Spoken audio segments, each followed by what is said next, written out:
it's becoming harder and harder to say certain words and to relate with certain things. Like you're mentioning God and shamanism. These are powerful, powerful practices, and they can be simple in the way that you connect to them.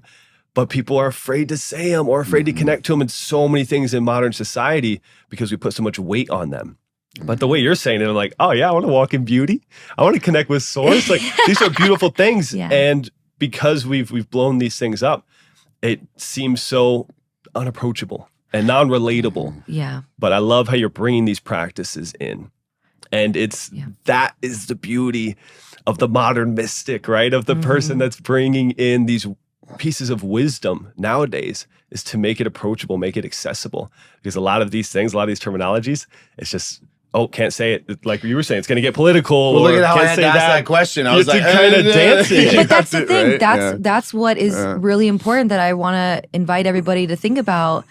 There's a reason why these words feel very big and monumental for us. And that's more of a reason to explore them. Definitely. Because there's power behind it that you all feel. Regardless. Yeah. And so it makes me sad that people don't want to touch it, because that's where the power is in being a student and offering humility. As I'm saying here today, I don't have all the answers, but every day I walk in beauty. Yeah. And every day I correct myself, and every day I ask and connect with spirit and integrity. So it's like, I get upset when, we're tiptoeing around all of these really important concepts that would fundamentally change our lives if we were just courageous enough and open-hearted enough. But sometimes trauma gets in the way of people accessing this truth. Welcome to the Ignite You podcast. Stories of transformation, Initiation, depth, and duality. with a sprinkle of sass.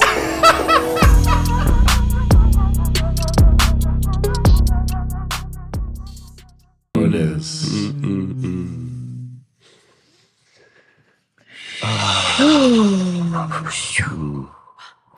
Wow. Thank you, sister. Thank you.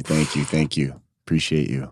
Much love. Yeah. Thank you. Thank you. What a beautiful way to start an episode. It just feels so good. Yeah. We usually do our kind of prayers and activations off camera, like before we even get into it. And it feels really nice to connect in and feel that synchronizing energy as we're starting it. So thank you so much for that. And really balancing from what we just came from, as I mentioned. We just came from a Duality. boxing gym, punching each other an hour ago. So that just feels so grounding to balance out. So appreciate you. Thank you for that. And that's a perfect representation of embodiment. In my opinion, you come from that fiery, let's go energy to that soft, connected. It feels so well balanced, so beautiful. So thank you for bringing that into this environment before we kick it off.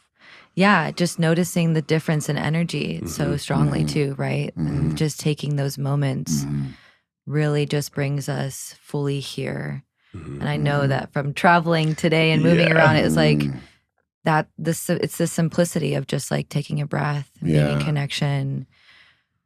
Yeah. Ooh, so thank you for creating that space. It really speaks to what I'm hoping some of what we'll talk about today is the simplicity of some of these practices that have a profound distinction in how we show up for each moment. Yeah. Yeah. Oh, we're definitely going to get into practices, and I absolutely love that. So you just traveled here. You just came in here a couple hours ago, right? Just landed in Vegas. Just landed here. Legit, yeah. And while you're traveling, do you have like little micro practices that you involve with your travel, or ways that you move, or do you wait till you get in and then ground in? I'm curious about like just your little traveling ventures that you go on. Yeah, thank you for this question. This is really beautiful. Every day is so different, and every practice is so different. What I will share in a little bit here is what I identify as being a spiritual guide or shamanic practitioner, meaning that I listen to spirit. So it can be very easy for me to get caught up in like, this is exactly what I do every day, and then get in the rigidity of that. Yes. And there's something really beautiful and healthy about practices that we go to and show up in devotion regardless of how we feel. But there's also something really beautiful about intuiting and listening to what's being called in the moment. And so today was very different for me. I normally have a certain way of doing things, but because I just moved, I'm not fully settled in that space yet, and I'm not fully settled in all of it. And this was like a very quick turnaround for me to come here. Yeah. So one of the practices that I do often is I pray, like we just did. And I also typically wear like a selenite wand when I travel as well to protect my energy. I do some Qigong practices in the morning before the airport and after the airport. Because, you know, when people go to the airport, they're crazy. They're like, oh my God. It's intense at the airport. And so, you know, and I come home, I usually shower immediately after the airport, meditate, things like that. But yeah, every day is a little bit different and with traveling, but typically doing some Qigong in the morning before, doing some energy clearing practices that I have and I can share. And then selenite is really supportive. I always carry it to really just clear my auric field and like just come into my body. I love that. I love that. So I've been really excited about interviewing you since we connected. And checking out your world, it really displays this intuitive approach, this organic approach, this more flowy approach, but yet you still seem to really get things done.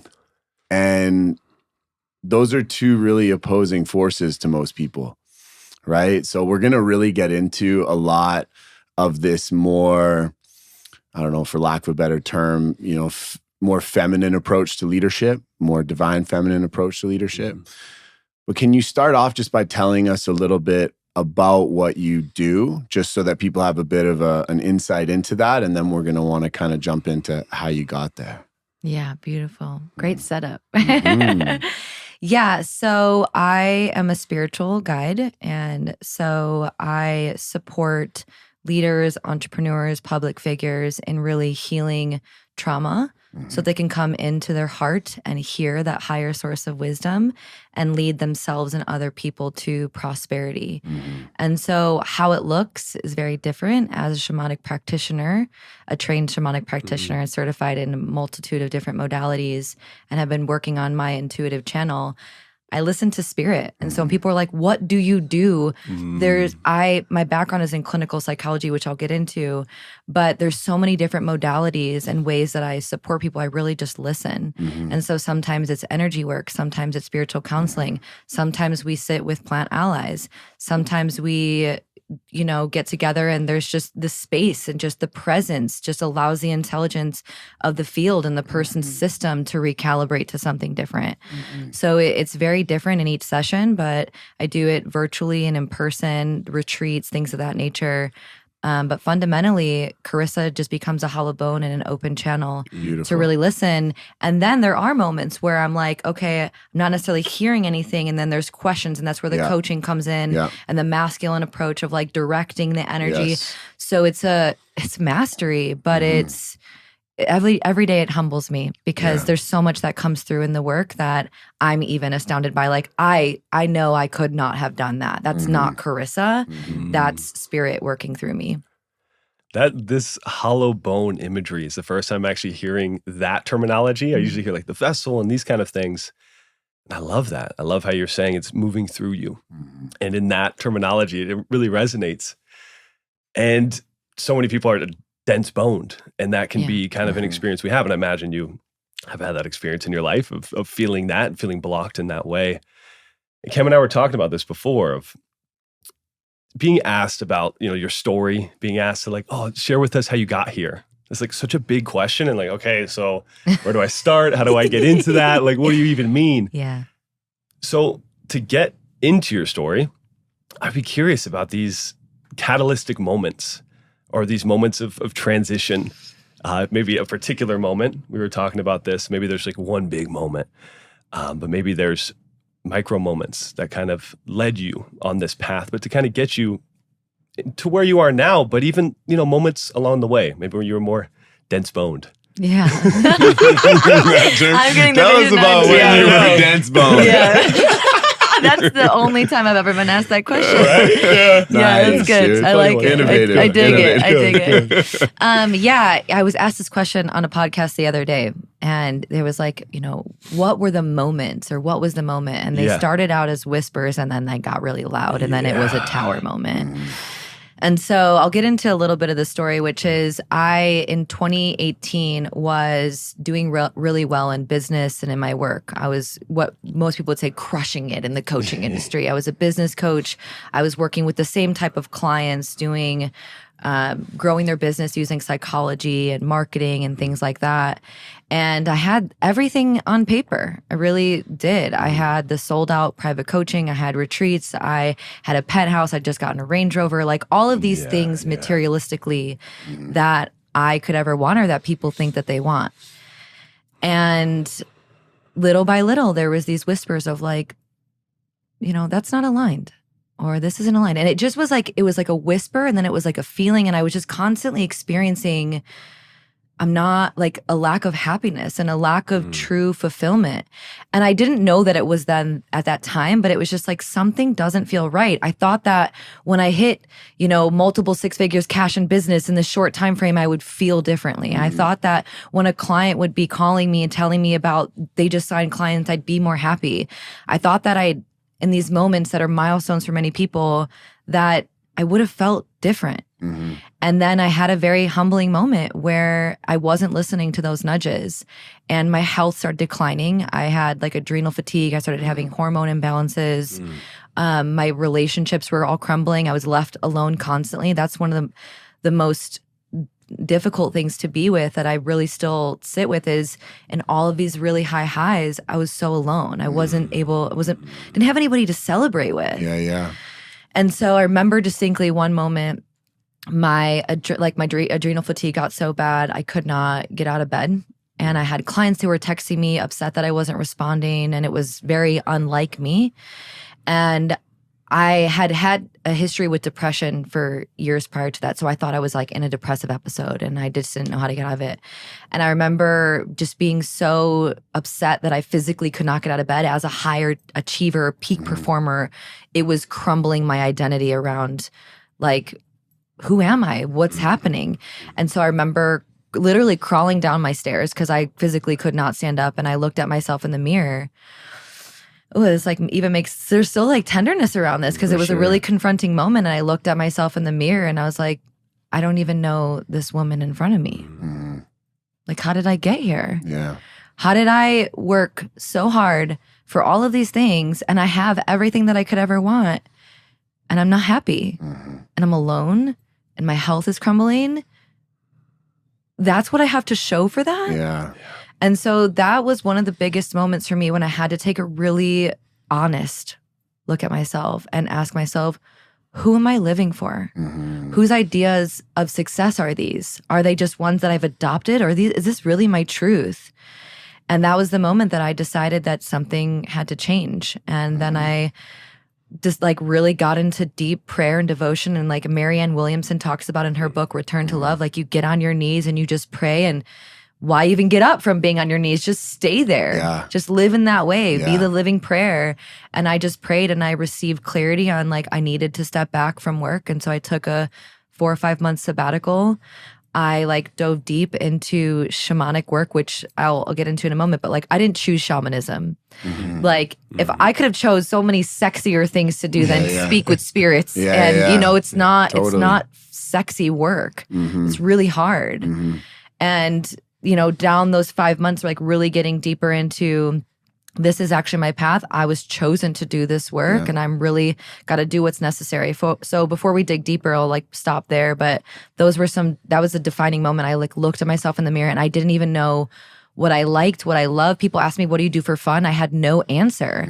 Work was the only thing because I feel now looking back that my busyness was trauma, a trauma-based response to unhealed wounds and my inability to be present and really get to the core essence of who I was because I didn't actually love what was underneath it. Boom. Wow. I feel that so much. So much that resonates with me in many, many ways. And I wanna go a little deeper if you're down. Yeah. You said something very, very I think, important there. And you had said that you were worried you were having another kind of, attack of depression or depressive state or whatever that is. And I know when you and I spoke originally, we were talking about our stories and our journeys. I want to take it back a little bit more to those times when you had depression, to those times that were, I don't know, correct me if I'm wrong, but probably some of the darker parts of your life. Yeah. Maybe you can give us a bit of an understanding of what was taking place, and then ultimately, how you got out of that state. Because I know a lot of people, a lot of high performers, and a lot of people in this world, they still fall into those deep, dark spaces, right? And I think it's really important that we really shine some light on those pieces. So could you share a bit about your journey there and what happened there and how you came out of that to become another version that you needed to evolve from? But, these things are stages, evolutions, right? So can we go back one evolution? Yeah. So I'll go back really far just to give a little context. Yeah, let's go all the way. Yeah. Let's go. Okay, let's go. We're going all the way back. Yeah, all the way back. So when I was 6 years old, I was diagnosed with depression and anxiety. Okay. And now that I'm actually a trained clinical professional licensed counselor, I look back and I'm thinking, you're like, what the how is fuck? somebody who's 6 years old diagnosed with anxiety and depression? That's I don't even have the word for it. There's no words. I can't even do that. No. So I was diagnosed, and my parents, my mom was very Western medicine, my father was very Eastern medicine. Okay. And so it was very conflicting for me Yes. growing up. And so actually feeling like I didn't have a path. I didn't know, like my parents not knowing how to model it, my parents having their own trauma. I ended up getting into substance use very heavily as a young adult. Yeah. So 13 years old, I was dating a drug dealer and getting arrested. I think I had an arrest record like the length of my arm. I got kicked out of school. I got expelled actually from middle school. We would have been friends. Yeah, I feel it. I know it. I see you, girl. I see you. And so, that was so disorienting for me, not knowing what I was experiencing. And the only way, I didn't have any tools. So I didn't know how to deal with it. So I resorted to drugs and substances and partying and toxic relationships. Which is something that I think is really important to dial into, because and I move through this a lot when I'm explaining this, but alcohol is that substance too, and a lot of people even now, like high performers, they'll drink and they'll not connect it to drug use from when we were younger. Yeah. So I think it's really important that we highlight that alcohol is that too. Fitness is that too. Yes. Right? And we find these focal points of addiction. So I just wanted to throw that in. Please Didn't mean to cut you off, no, but it's good. It's so relatable for people because there's socially acceptable things that we do that still pull us into that avoidance, still into that space. And they're not even socially acceptable. They're socially celebrated. They're celebrated. Yes. Yeah. And it's like, how do we really rewire our whole perspective on health and wellness? Yes. Yeah. So I thank you for highlighting that. That is really important. Of course. So coming back then, you had the substance abuse, you were moving through, you're in that. How did you get out? What was that moment? What were those tools? Who were those people? Like, what happened for you in that space? Yeah. Again, there were so many moments. Yeah. I remember one distinctly, though, where I had just got arrested and I don't remember what it was for. And I was sitting in a jail cell. Yeah. And I was young, you know, and my mom was a single parent at the time. So it was like really not knowing who to turn to. And I was in a jail cell and I was just like, I don't even want to live anymore. And just like really honoring the young part of me who just like did not have anyone to turn to or know how to navigate that. And so I didn't want to live. And luckily I went home that night and my mom really like started to notice how severe my addiction and my depression actually was. And she decided to relocate me. And then I felt like I had a new opportunity. Beautiful. And then through that, it was actually, I met my first mentor and he was a teacher of mine. And he was a really laid back teacher. And he saw me and instead of talking down to me, he just was like with me. Yeah. And very similar to you, he's like, I just see you. I have the same path as you. And game sees game, like, totally. right? 100%. So he like really just showed me a different way and saw me and reflected back to me my potential and who I was and who he saw me as. And, you know, outside of like all of the micro decisions and moments, like my relationship with him was what pulled me out. Yeah. And it's part of the reason why I actually became a coach and a counselor. No way. Because I saw the firsthand direct effects of healthy relating and healthy reflection and of mentorship. Oof. I'm getting goosebumps here. You're hitting me in the feels. Like, massive shout out, Mama. You know, huge shout out, Mama. And letting everybody know who's listening to this that mentorship and finding people that see you is everything. Everything, everything, everything. And I think that that's one of the most vulnerable places to be, but it's the most powerful opportunities for us to truly expose ourselves to a side of humanity that is not prevalent in modern society. And shout out to you as little Carissa, who actually opened up, and then shout out to whoever that mentor was, because it's through that mentorship and that guidance that we just get supported. You know, I had that same person. Had I not had that same person, I wouldn't be here right now, 100%. You know, and so it's so important to be seen. So important to be seen. We often say that transformation comes from inspiration or desperation. And to hear those desperate moments that you were experiencing, but then the inspiration of seeing that person that saw you and that witnessed you, it's profound. But you often hear that in these stories. You often notice that it comes from these painful places, but then when you can turn that pain, as you often say, into purpose, and when you can start kind of shifting that, that's when it starts becoming a superpower. How did you then go from, because I imagine there's people listening to this that have like a mentor, or they've gone through an experience, or maybe they are the mentor to somebody, finding the mentor, being like, oh, okay, I see my value maybe a bit more, I see my worth a bit more, to starting to translate that into what you're doing, into what you wanted to study, I imagine, in school, and maybe seeing more value in education. Like, how did it start shifting from seeing the mentor to the embodiment of the mentor? Yeah. Something I feel called to share too is that I can't think of a time where I really sought out a mentor. Really came into awareness around this person. I noticed that there are times that I have, well, let me rephrase that. The times that I was seeking, it was not in alignment. So they really, when the student is ready, the teacher will show up. And so many times we outsource a lot of our power. Like, I need mentorship. And there's seasons that I just got out of. I didn't have mentorship for 2 years. Spirit was my mentor. And I was working directly with that. So just want to presence that, definitely. You know, there are seasons, and sometimes like just being open and trusting the universe to guide you to the mentorship is oftentimes the better approach. Powerful. In my experience. Well said. Thank you. So the mentor came in, and then little by little, I started making different choices, but I was still abusing drugs. I was still partying, but I was noticing I feel a little bit different. Or my relationship with my mom is changing. And then he challenged me to go apply to college. And I'm a first-generation college student. I'm also a first-generation graduate student. My entire family. Massive. Wow. And so he was like, you need to get out of here. Similar to what my mom did, like getting myself in a new environment is really supportive for me and can often be for many people.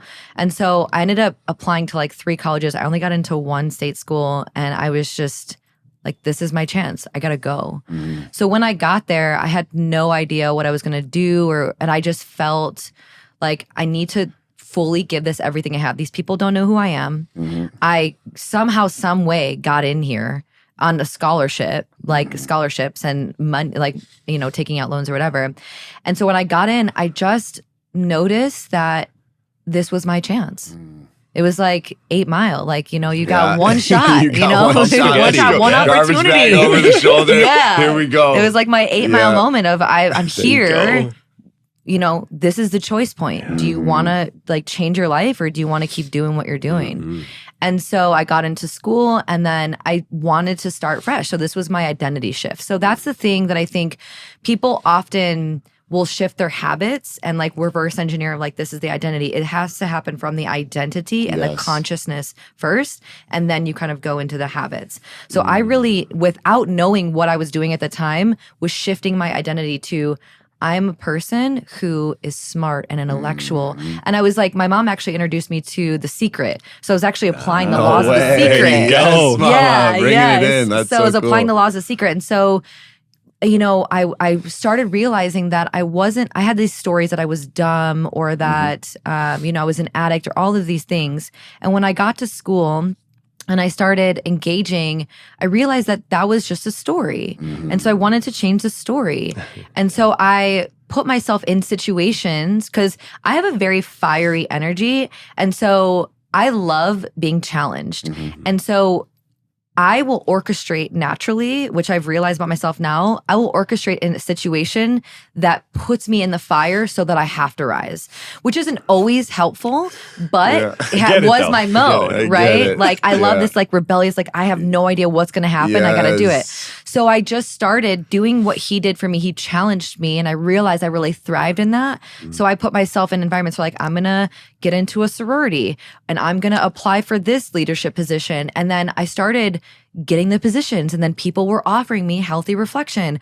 I started getting healthier. I started get better care of my body. So it was over the course of 6 years, I was in school and studying psychology, which is what I ultimately went into because I realized that it was about me.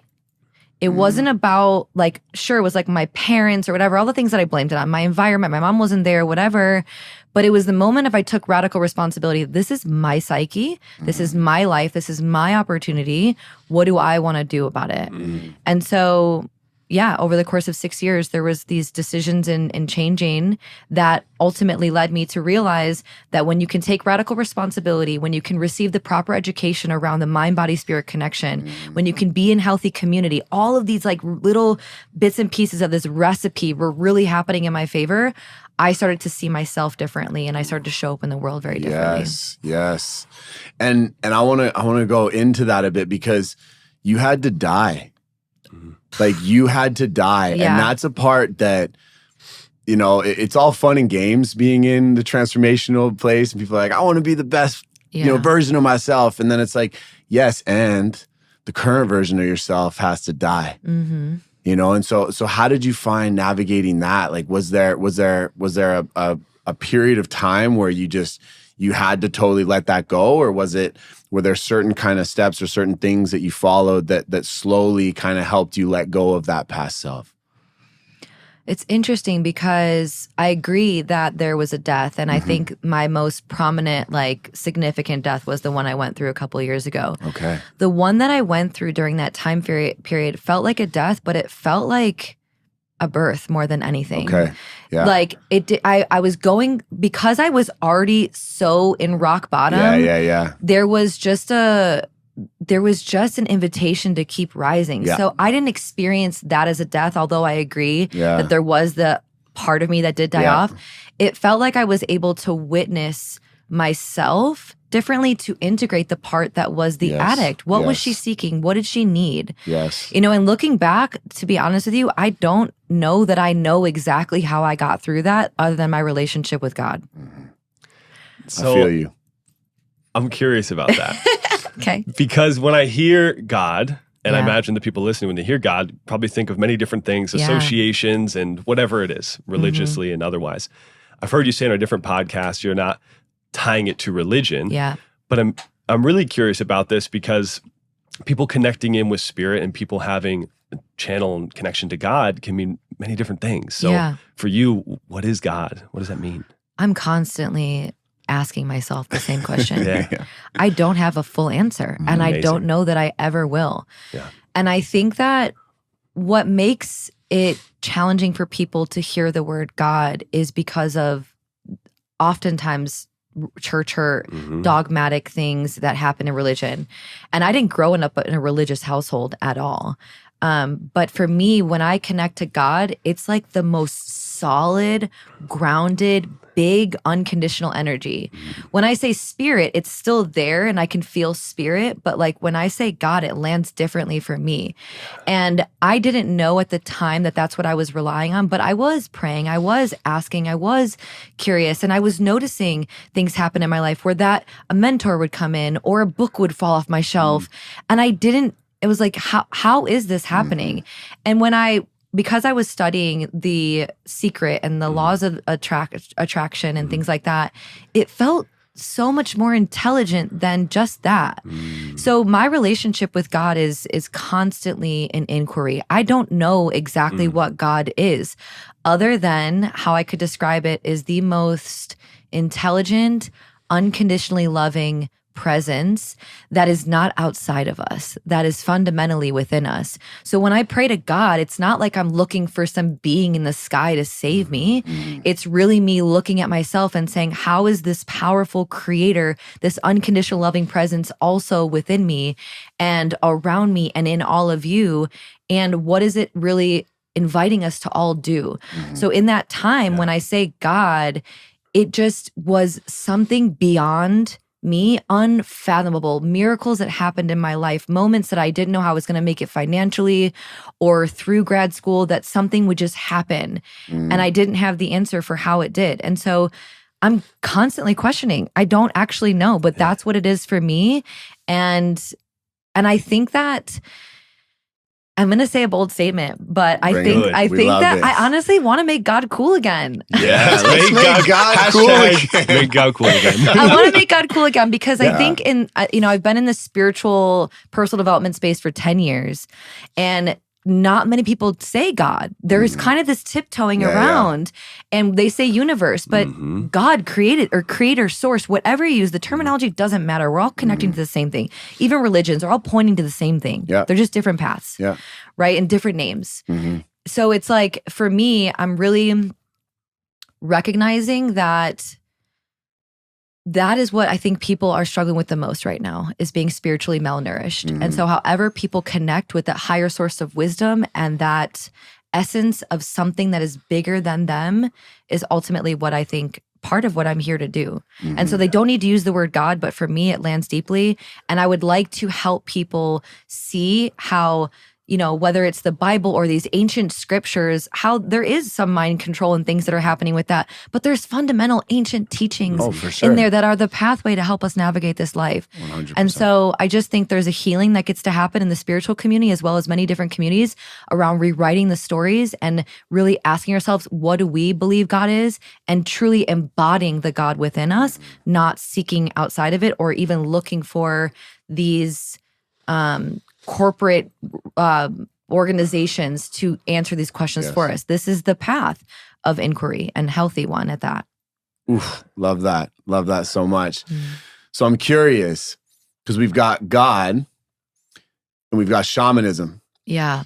And you do not generally hear those two in the same practice, right? A lot of times in shamanism, it's spirit, it's Pachamama, it's Mother Earth, you don't generally hear God. At least I haven't personally. Yeah, you don't. You're right. And so you've got this really interesting juxtaposition of two very spiritual forces playing in the work that you do. So you've explained God in such a beautiful way. Can you kind of bring us into more of the shamanic aspect of what you do? Because shamanism and being a shaman is like it's a very loaded word. It's a very heavy word for a lot of people, right? So I'm really curious to hear, in the perspective of what you do, like what do you refer to as a shaman and how do you act as a shaman in your work? Yeah. Two things that come up for me immediately is I'm not a shaman. Okay. And I don't claim to be a shaman. Okay. You will not see any of my work say that I am shamanic practitioner. So I want to clear that up. All right. I'll get to that in a moment as well, but that felt like really alive for me because that's really important. And you don't hear the word God in shamanism. And that when I'm talking about people coming back to God, it feels like part of my path here on this earth is really to help people bridge these ancient wisdoms and teachings with this energy. Like how do we take the religious context of God or whatever it is, that the parts that really resonate with us, and bring it into these ancient teachings of shamanism and of these paths. So I find that the blend of it really works for me and often my clients, but it's not something that I press upon people. And so God is very loaded and so is shamanism. But I'm being led to kind of confront them both and be an open channel for both of them. And I don't know that I have all the answers, but I'm listening and I'm trusting. And so the shamanic path was not one that I ever would have thought that I would go down, to be honest with you, because of this exact conversation.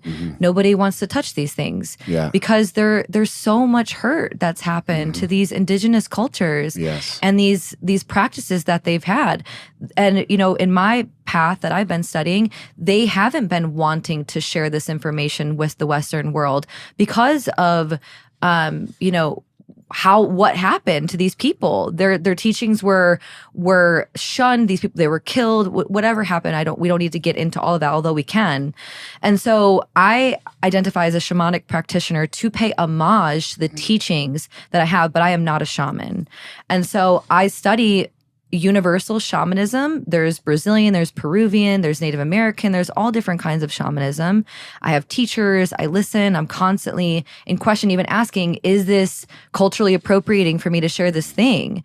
So the reason why I identify as being a shamanic practitioner is because that's how I've been formally trained, but I do not identify as being a shaman because I think that word is so sacred to these indigenous people, and there's something really special to that. And that's not an integrity for me. I'm a white woman. But I'm using these teachings and I've been given permission to use these teachings and I've been studying them in an integrity and listening to spirit with them. So it's a fine balance and one that I'm constantly asking myself how to balance every single day. Yeah, beautiful. Thank you for sharing that so much. That's the answer that we both expected to get for sure from an individual like yourself. We were just really curious about that side of your work, and I love how you just broke that down because, you know, I think, and I won't get into the whole, you know, the political correctness of all of this. We won't go down that rabbit hole, but I find that, you know, for individuals that are on these paths, learning these ancient traditions, it becomes this really interesting dance of, okay, well, I've got this gift. I'm here to share this with these people. I'm not going to avoid that or ignore that simply because I'm not of that indigenous lineage. So how do we play this dance? And I think you just explained that beautifully. So thank you for bringing us into your world in that sense. It was powerful. Thank you. Yeah, I'd like to say one more thing about that because not many people know what shamanism is. There's a very narrow outlook on what it is. Shamanism is one of the oldest forms of spirituality, and it's been evidence to suggest that it's been across every single continent, across the planet. Yeah. So it's not just Native American or Brazilian, it's like everywhere. Yeah. And ultimately what it's about is about right relationship. The Navajo people say it really well. It's hajo. Hajona eshkli means to walk in the way of beauty. So with everything, with yourself, with creator, with spirit, with nature, with each other, like that's what shamanism is. So these teachings are all bringing us back to Pachamama, to each other, to the land, to all of it. So it's about right relationship. And as long as you're connecting in that way, I think that's what it's about. There's so many different definitions of what it is, but ultimately shamanism is about relationship and it's about right relationship and walking in the world in the way of beauty, like the Navajo people say. Oh, so good. I love I love all these codes, and it's making me think more and more about like modern society and how it's becoming harder and harder to say certain words and to relate with certain things. Like you're mentioning God and shamanism. These are powerful, powerful practices. And they can be simple in the way that you connect to them. But people are afraid to say them or afraid to connect to them in so many things in modern society because we put so much weight on them. But the way you're saying it, I'm like, oh yeah, I want to walk in beauty. I want to connect with source. Like these are beautiful things. And because we've blown these things up, it seems so unapproachable and non-relatable. Yeah. But I love how you're bringing these practices in. And that is the beauty of the modern mystic, right? Of the person that's bringing in these pieces of wisdom nowadays is to make it approachable, make it accessible. Because a lot of these things, a lot of these terminologies, it's just, can't say it. Like you were saying, it's going to get political. Well, look at how I had to ask that question. I was like, kind of dancing. But that's the thing. Right? That's what is really important that I want to invite everybody to think about. there's a reason why these words feel very big and monumental for us. And that's more of a reason to explore them. Definitely. Because there's power behind it that you all feel. Regardless. Yeah. And so it makes me sad that people don't want to touch it because that's where the power is. Is in being a student and offering humility. As I'm saying here today, I don't have all the answers, but every day I walk in beauty. Yeah. And every day I correct myself, and every day I ask and connect with spirit and integrity.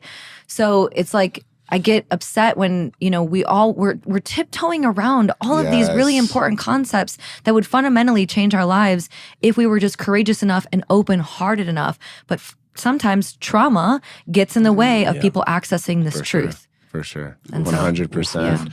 And I love this. It's being bold, no matter what. And, Ryan and I were just talking about this on another episode about, spirituality being curiosity. And in that curiosity, it's like you gotta have that adventurous spirit. You gotta be able to put yourself out there. You really gotta charge for things. You gotta try things. You gotta explore things. And when we tiptoe and we avoid and we're like, I don't know if I should say that, that's not curious. That's not adventurous. That's not bold. That's really holding back that expression. So thank you for that invitation. I was like, after you said that, I'm like, I'm just gonna run out that door. I'm gonna go do something new. I'm gonna go tell the world.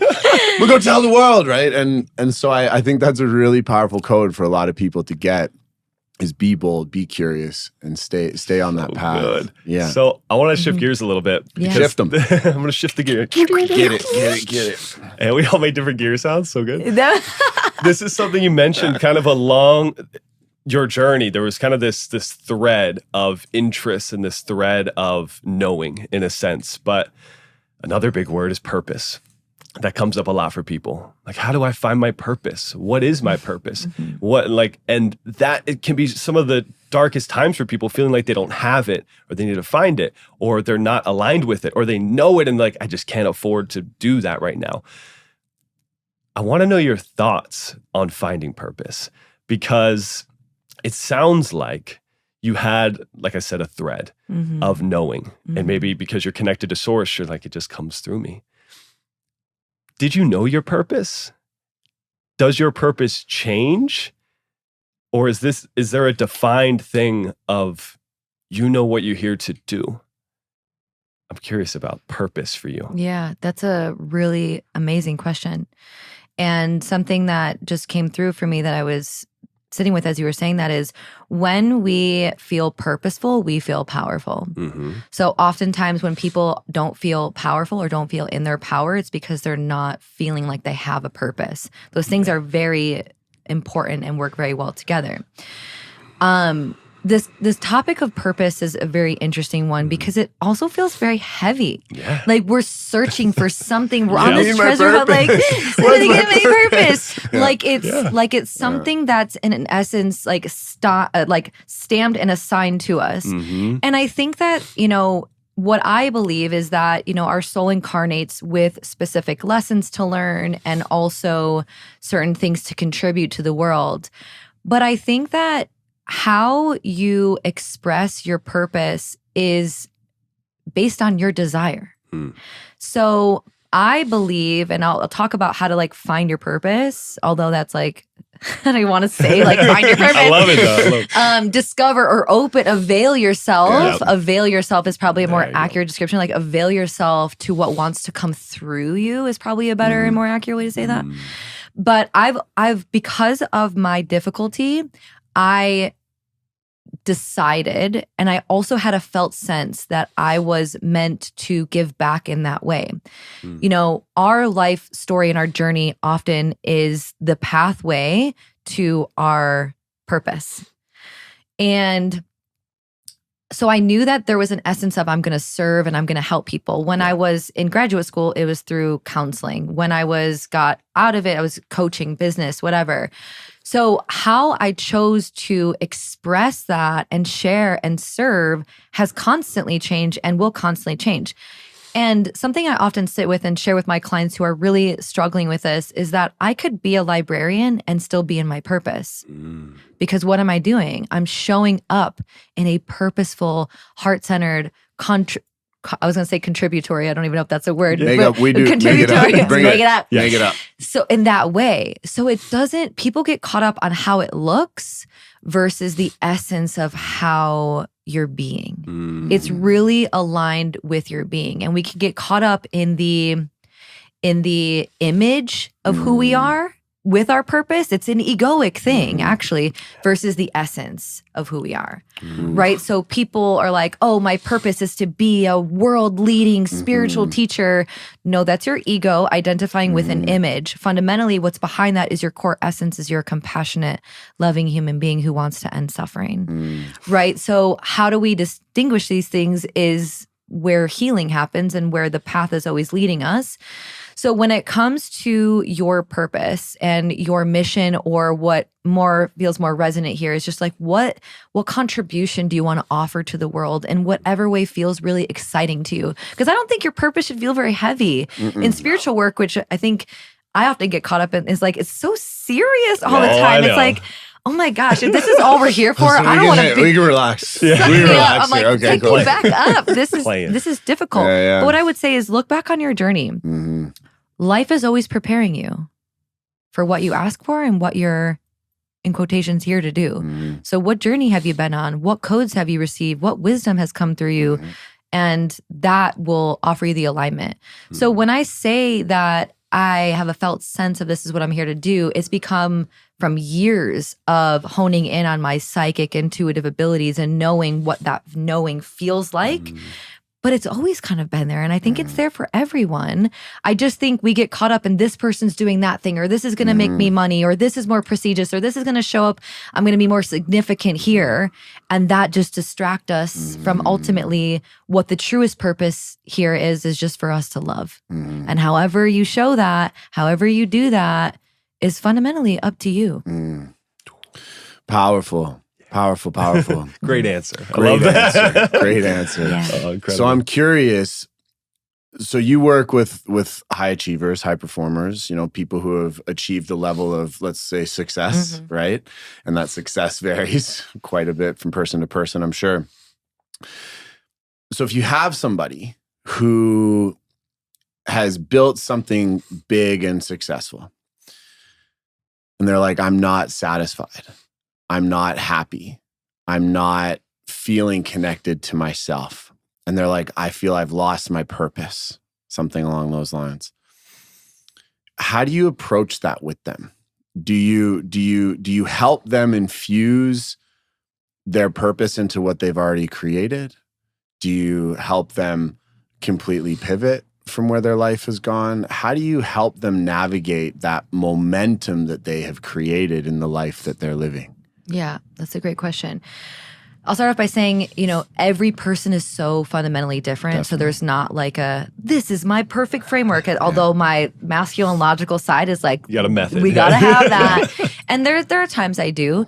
But ultimately what it comes down to, if we go back to what I was saying about shamanism, it's about right relationship. Yes. And in the shamanic tradition, there's only real one major reason for illness, disease, unhappiness, unfulfillment. There's even like this little story about if you go to a shaman and you tell him you're depressed and you're broken, he would say like, when did you stop dancing? When did you stop singing? So really inviting in this play. So I wouldn't even talk about the pivoting or the actionable steps, which is what most high achievers want to do. For sure. What do I do to fix this? Yeah. What do I do to change this? How do I feel better? It's the how, it's the why, it's like the actionable steps. So if you peel that back, and shamanic traditions being about right relationship is, do you even know who you are?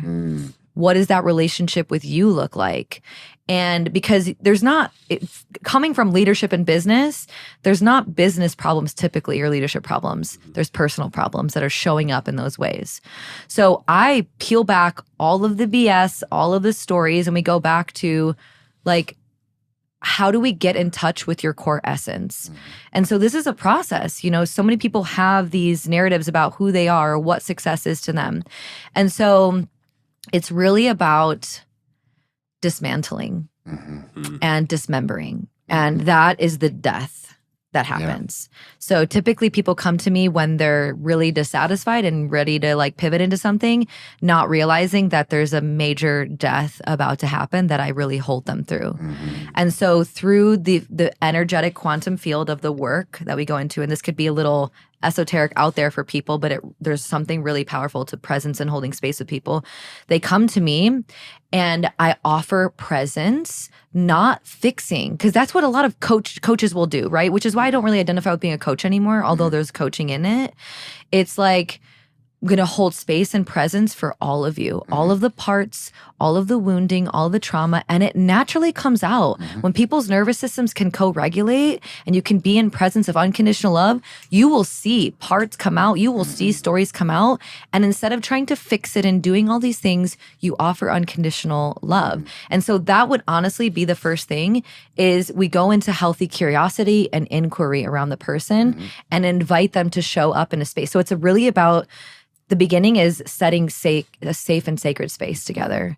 What does that look like? What are our agreements in this relationship? And how do we continue to show up for that?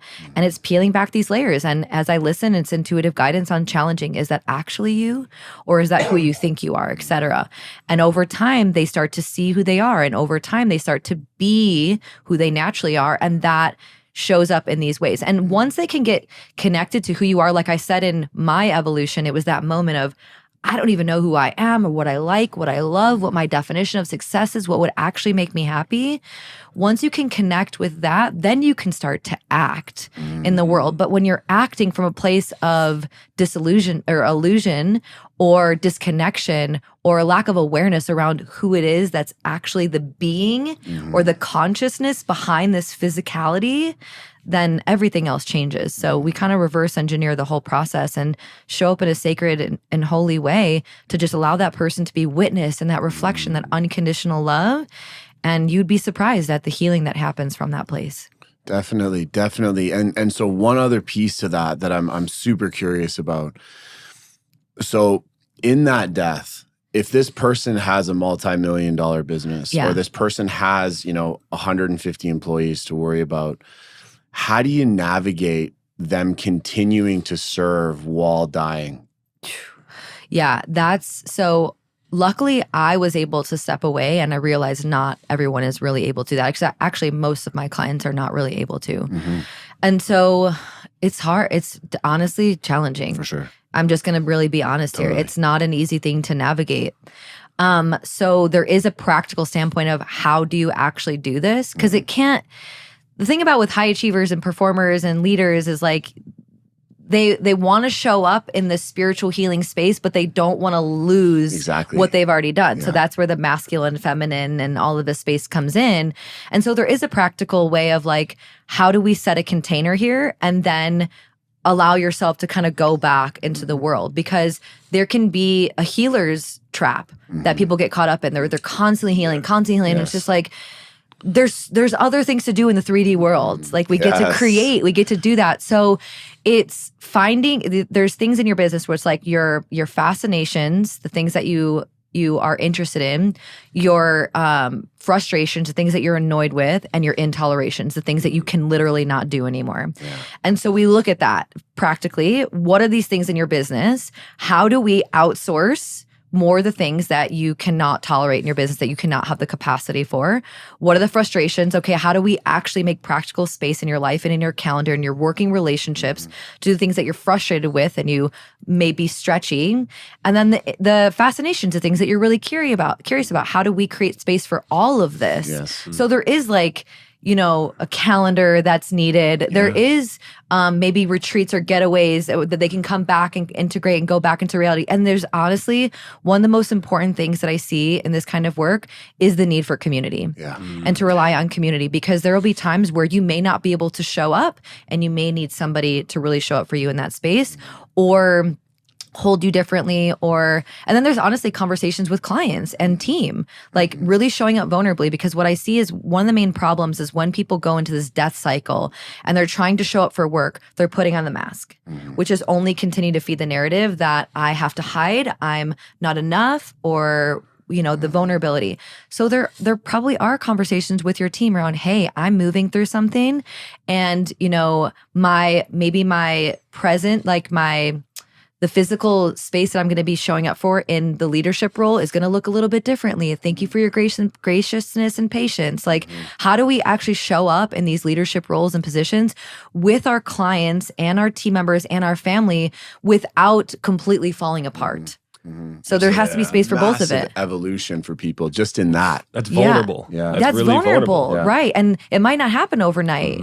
So how do we practice that healthy definitely. communication with us? And then you translate that to your team. But I find that people who struggle the most with the death cycle while trying to uphold the integrity of their business are people who often are still hiding behind the image, The identity of the business. identity of the business, Yeah. right? And are not able to disconnect from Definitely. it. Yeah. I want to speak specifically to women leaders for a moment, because I know most of our listeners are actually women, and they're leaders in their own way in whatever business they run, or they're stepping into that position. But it's often that we see, females that are leaders in masculine industries that kind of take on masculine a lot. And we've heard different things on this, but from your perspective, what is the value in having the feminine qualities? I mean, vulnerability, you could say, is definitely a feminine quality, not much of a masculine quality. Yeah, right. In business, but being able to embody the feminine and lean into the feminine in a masculine ran industry, but still be a great leader by leaning into that feminine. How do you recommend that? How do you support women in that, in tuning into that? Or is that even something that you recommend? Love your thoughts on like feminine leadership. Yeah, I love this topic because I think that there can often be this, like, men show up this way, women show up this way, right? Yeah. We're whole-bodied beings. This is what my framework and my creation around transcendent leadership is about. It's about coming into your wholeness, your masculine and feminine. So women also are masculine and also are feminine. It's challenging for women who have not cultivated healthy masculine to show up in the leadership space, because there is a necessity for hard skills around decision-making and leadership and delegation and presence. And there is a need for feminine. And I think that what we're realizing as an evolution and collectively is that many of the reasons why we're struggling in business or leadership, or like employees are suffering, et cetera, is because it's missing the feminine. Not because it's missing women. It's missing the feminine in these masculine leaders as well. The compassionate connection, the vulnerability, the heart, the intuitive guidance, because you could read books about leadership, right? You could go to John Maxwell and read all of his books on leadership, and not everything is textbook. So there is this intuitive nature of how I'm showing up for this person, or picking up on subtle energy that's needed. So for the women who are listening, it's not about being feminine leadership or being masculine. It's about being whole. And it's about showing up to every moment and leaning into what's called. Because sometimes in my business, I need to show up in my masculine energy, and sometimes my feminine.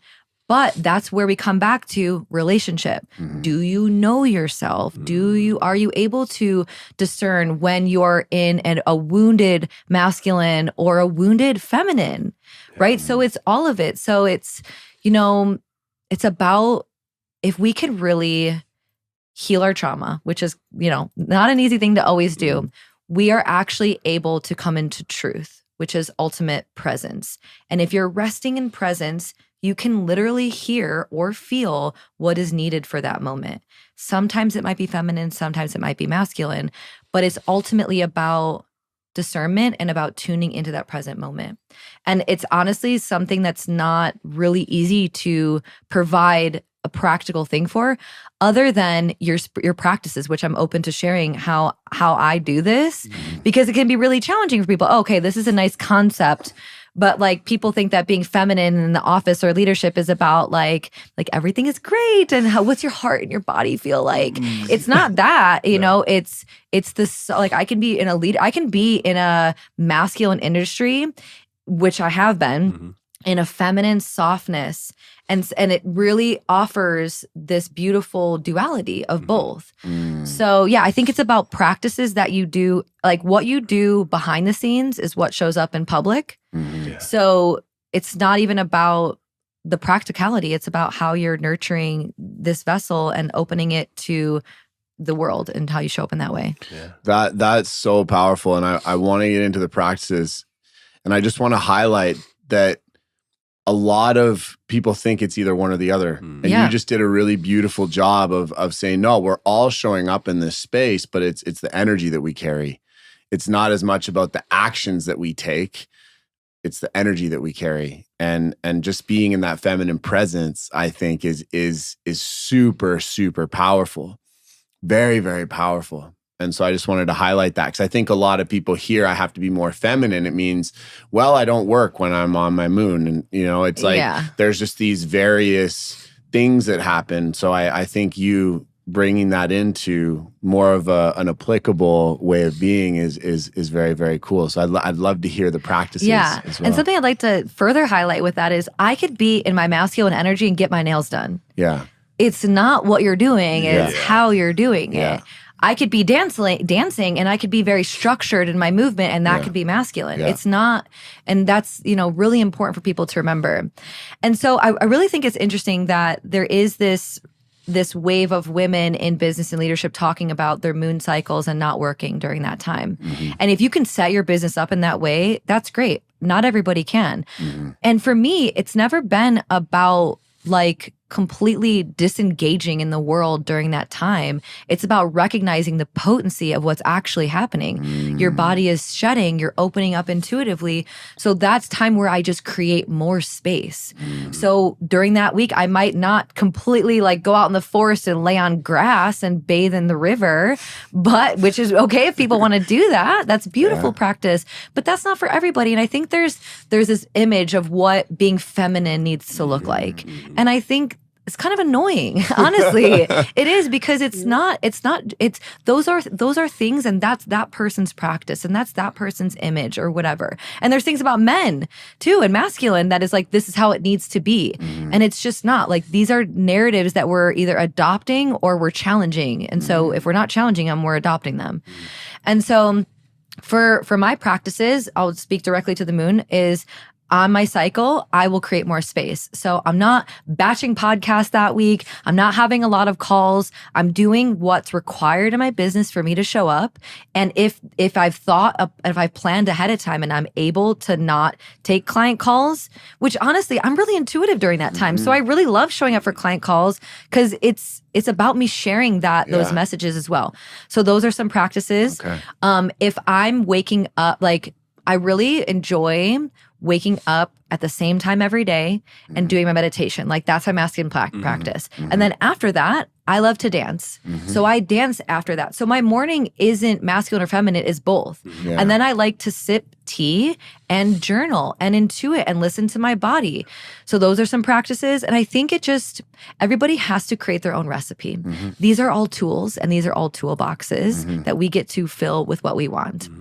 And so, for women who are in business, who are wanting to honor both sides and parts, can you just go back? Like, what does your body want? Does your healthy masculine want? Because I love sometimes to go to the coffee shop, put my headphones on and just be focused for hours. Don't disturb me. And there are other times where I'm noticing my body's like really craving softness. So I might make some snacks or put like a candle next to my altar and sit at that during a call. So it's, I have a toolbox and I'm not rigid with this is what I do, this is when I do it. Because that's too cookie cutter for me. And it's not actually intuiting what each person needs. So there's meditation, there's dance. I love grounding every single morning, which to me doesn't feel masculine or feminine. It just feels real and healthy. It just feels so good to put your feet on the earth, which is what I also do when I travel. Like when I land, I'm usually like feet on the ground. Good. So for people that don't have routines, you were saying like people starting out, like maybe don't have practices or they have a routine and like, it's just not serving me. It's too structured or too open. How do you recommend people start to find and dabble in the practices or routines that can really support them? And like in their mornings or in their evenings, or just getting the routines and practices in a space that feels good and gets them connected. Yeah, that's beautiful. That's the thing. That's the thing that I want people to know too, is it's all about getting connected, no matter what you're doing. I could not be doing any sort of ritual and practice, although this is a beautiful one that I will share. I make everything into a ritual, which is why I don't be like, this is my ritual. It's like when I get in the shower, I'm imagining water spirit is just clearing my auric field and energy from the day is coming off. When I'm putting on my shoes, I'm like, these are my boots to like walk in this world with as like a warrior woman. So it's every moment can be a ritual and a practice. It's just, where's your presence? Are you in the elevator on your phone, or are you in the elevator like elevating like I'm feeling levity and I'm rising up to my greatness right now? Every single moment can be like that, but we're really distracted. So these practices are really about connection and coming back into ourselves. And so, for people who don't have a practice, number one, I would say start out slowly. Yes. It could be like the diet culture where like change everything, stop eating all of this, put all of these supplements on your plate, work 6 days a week. And it's like, burnout. It's so overwhelming. It's so daunting. Bite-sized pieces. So I would actually reverse engineer, and I would start out with the essence of who is your soul actually? And it's like, that could be a daunting question. But like, who do you want to be in this world? What is the version of you that you feel most alive with? Like, what are you actually working towards? And then what kind of habits and routines would that person enjoy? Would you think that that person would help you with? Choose one. And just choose one and be devoted to that one thing. It's about the one thing. It's not about quantity, it's about quality. And when I first started this, I wasn't sitting at my altar every day. I found that to be really boring. And there's a part of me that like loves to move and dance and all of that. So when I sat with who is the woman that I see myself as, the essence of her, and that version of me, and how would she show up, and what would be a practice that you could see her benefiting from and enjoying daily? And it was sitting at my altar every day.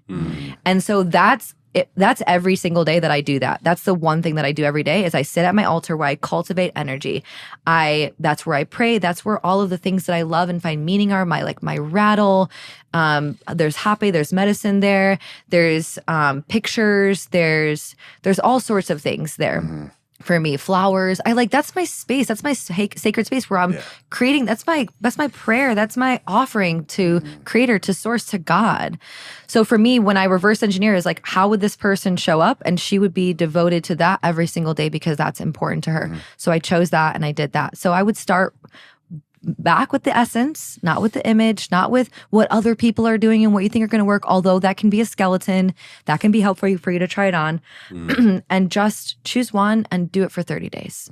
Essence. And just be devoted to that one thing. And if you're like, I don't have time for any of these, do what I just said. You're in the shower, you're imagining you're being cleansed. You have a candle lit while you're working, stare at that candle for a couple of minutes and imagine it's igniting a fire within you.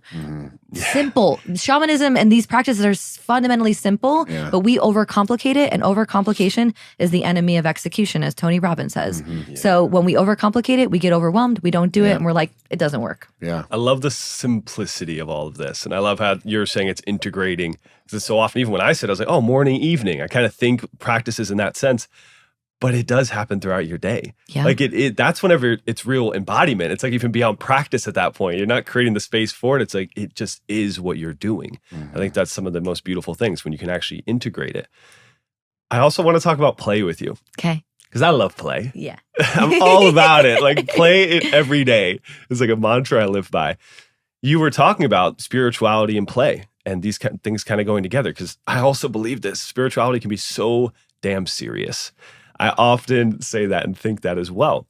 A spiritual community can be one of the most serious communities. And I'm like, wait, that's not what spirit would do, right? It would be, this lighter energy in a sense, at least have access to that. Not always, but at least have access to that.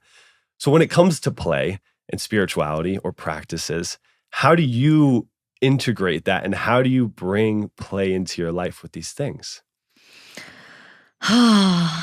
Let's just take a moment for all the people who deal with this, because this has been my greatest challenge. Is I have this warrior type woman energy, and I have a devotion to my excellence and my potential. And there is a lot of programming around rise and grind, get up, read 25 pages a day, journal for, and it's like constantly tracking everything can feel overwhelming, especially for women too, who are like, I just want to kind of go all the day. So this has been something that I don't even want to say I've worked on, because then that also feels like it's not play. This has been something that I've been really curious about and tuning into, especially for the last couple of years, because that's been the deepest medicine for me. And they often say like the thing that you're avoiding is the thing that has the deepest medicine for you. I was avoiding play like the plague. I was just, I honestly, and I was actually talking to our friend Tori about this. We were talking about how I used to judge people for how much they played, and that was like irresponsible. You should be working more. You should be doing that. And realizing that when I started softening, I couldn't even call it play yet. Once I started softening into my day, not being so rigid, really like maybe listening to music in between things, like just inviting in a little bit more enjoyment, like enjoyment. Then I was noticing how much easier my day was, or how much more magnetic I'd feel.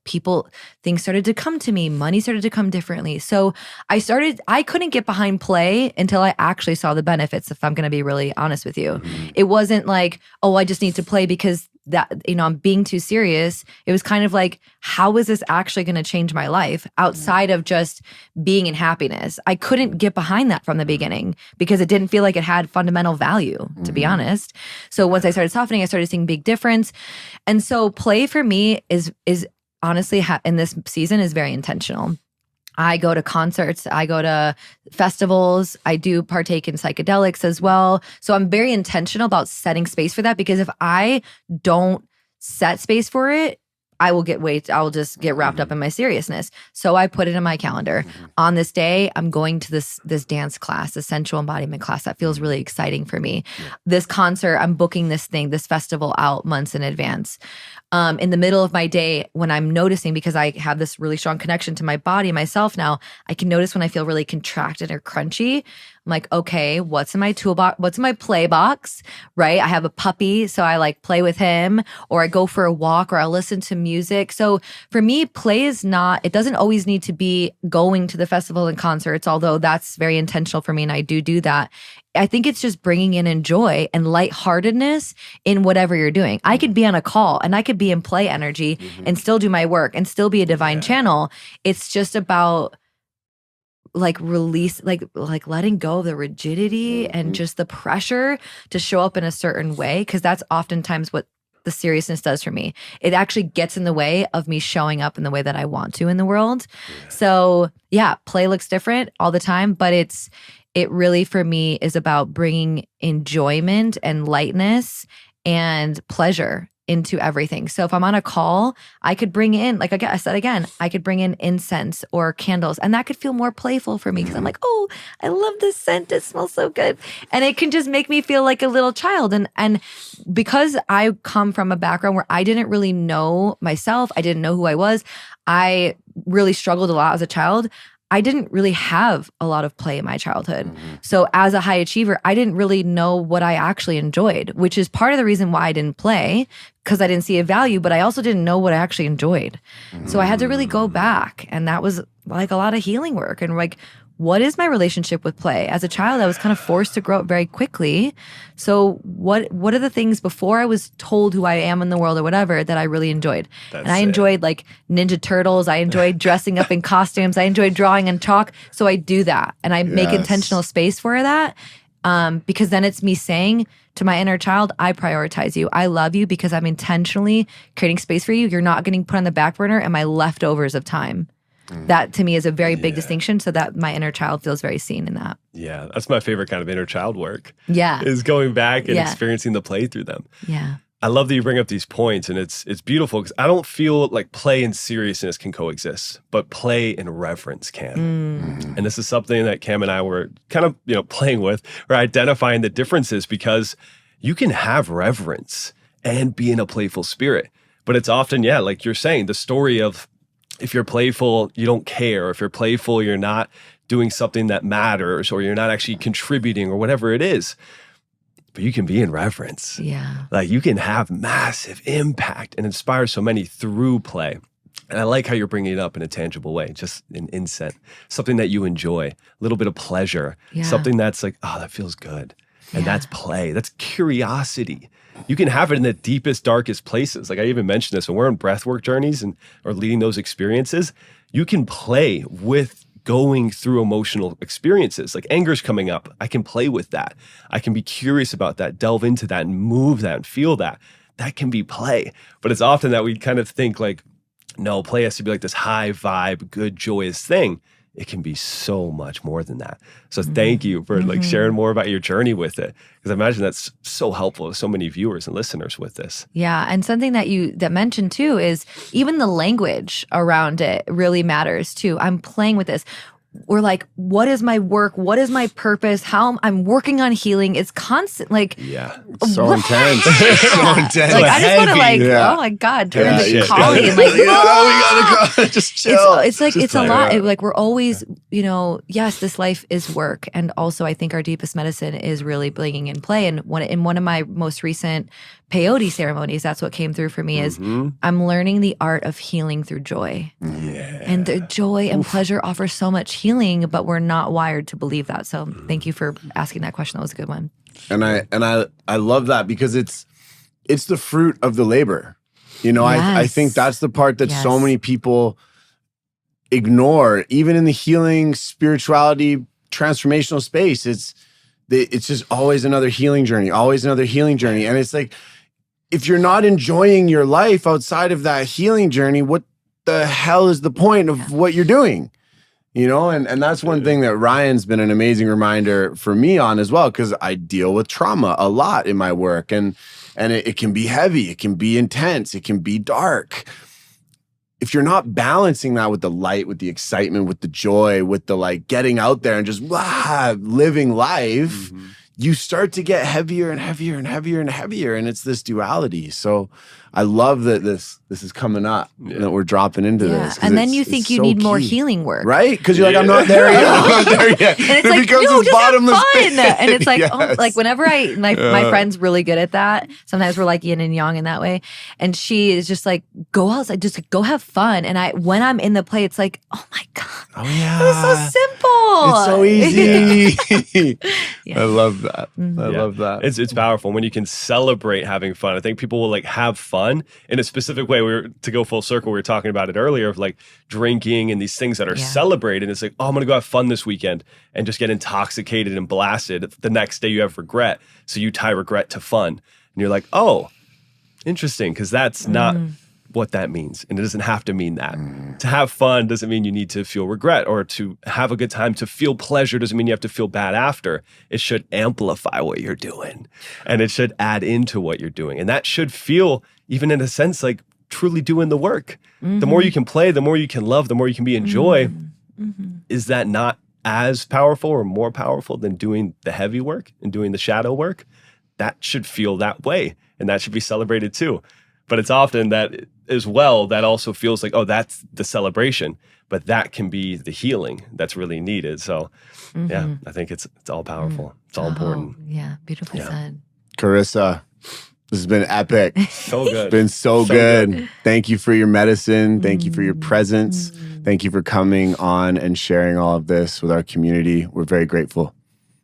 Yeah, thank you so much for having me. These were really powerful and important questions. And I think we touched on a lot of different things that I think most people don't want to talk about. And there was also a lightheartedness in all of it. So great interview. Thanks so much for having me. Yeah. Do you have anything you want to share with our listeners? People that are, listening in now is like, oh, how do I learn more about Carissa? How do I connect with her? What does she have going on in her world? Is there anything you want to share with them? Yeah, so they can go to my website, carissajohnsen.com, or I'm typically hanging out on Instagram, although my team keeps inviting me to do TikTok, and I don't know if I can get behind it yet. I feel you. I'm like, no, not another one. And then there's a bunch of offers there, retreats, private work, group healings. I also have a podcast at Transcendent Leadership. And so, yeah, I think just allow yourself to go to the website and play and be curious and see what you're led to. And I would just love to connect and just know from the listeners what they took away from this. That's always really meaningful when we hear because we all show up in the world in a certain way and like want to share this medicine. And sometimes it's just nice to know if it landed with somebody, even if it didn't transform them in some profound way. It's just like, wow, that really touched me. So would love to hear from the audience if they want to DM me if there's something really connected with them. Cool. And we'll share all your links and everything below, of course. Cool. And just another closing question. You add in more for sure. Just keep adding in questions. This is the podcast that never stops. Curious, what is lighting you up in your life right now? What's something that's like, as we would say, keeping you lit up, staying lit? What's something that's doing that for you? What's doing that for me right now? Besides this podcast, right? Of course. This podcast is really good. It's definitely got me lit. I'll make this relatively brief, but so my whole life I've kind of lone wolf it. Yeah. And I think that many people can really resonate with that. We're kind of programmed to believe that we have to compete with each other and for love and, you know, validation and significance. And so during my spiritual awakening, where I had my death portal cycle a couple years ago, I realized how alone I was. And it took me years to be able to open up to one person and then to another and to another. And now I'm finally in the space where I can really exist in community in a way where I allow all parts of me to be seen. And the really profound part of that is I'm being received in that way, because we can show up in that way, but not be met. Yeah. And so what feels really lit for me right now is the power of collaboration and community and celebrating each other and really seeing each other's soul essence, not these 3D human bodies. So these are awesome too. It's like we like really seeing you for who you are, like an avatar, like I see you, and really seeing each other. So what's lighting me up is I'm recognizing and seeing in my own life and my clients in the world around us how we are really remembering community and tribe, and that it's not just like a luxury, although it can feel like that, of like, wow, that must be nice. It's a fundamental human necessity. Yes. And we're getting back to that. And I'm really loving and appreciating and like nourishing and savoring all of that. Let's go. Let's go. Oh, thank you, thank you, thank you. Blessings, sister. Beautiful. Blessings. Yeah, thank you. Awesome. Beautiful. Beautiful. As always, Stay lit. lit.